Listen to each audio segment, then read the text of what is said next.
Have you ever wondered where God is? Is He here with us right now or somewhere in heaven? Maybe He lives in a church building. Seems like a lot of people go there to try to find Him. Well, if you've ever asked, where's God? Then stay tuned, because God Himself answers that question, and His answer may surprise you.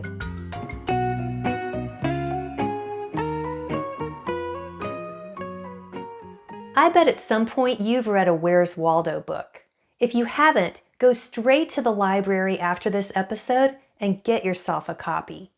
Each book is full of tiny people, and among all those people, you have to find Waldo with his trademark red and white hat and his round glasses.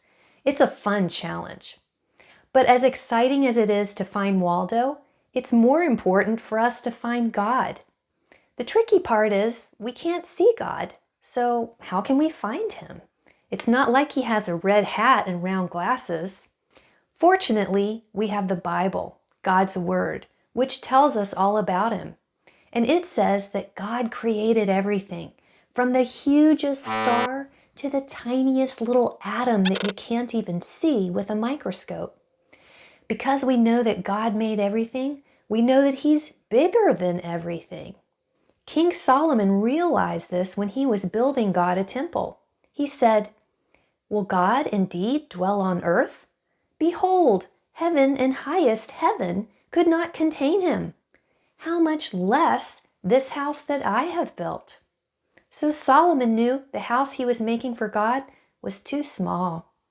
And God agrees with him when He says, "Heaven is my throne and earth is my footstool. Where is the house you will build for me?" In other words, God is too big to be contained in one small space.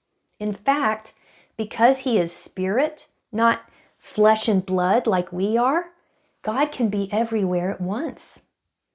So God is everywhere. He's in the highest heaven, and He's also right next to you. If you went to the furthest star, He would be there.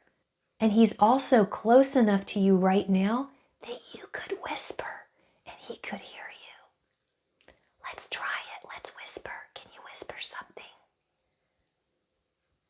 He can hear us. In fact, did you know God can hear you when you think? You don't even have to say it out loud. Let's each think of something right now.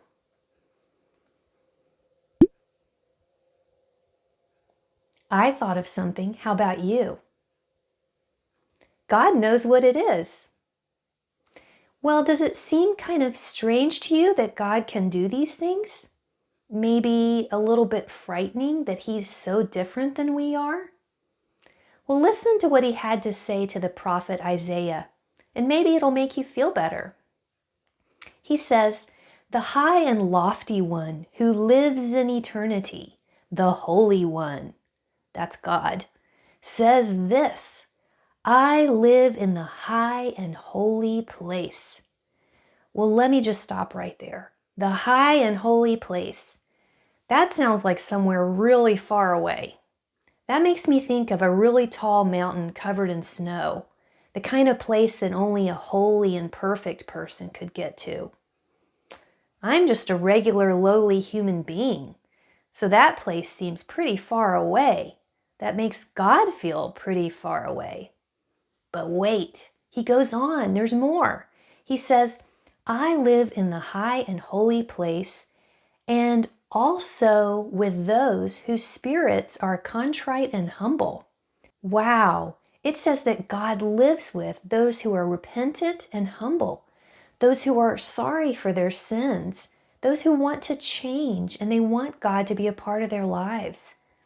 That means that even though I may not be able to go to His high and holy place, He's willing to come down to me, even to the lowest of sinners.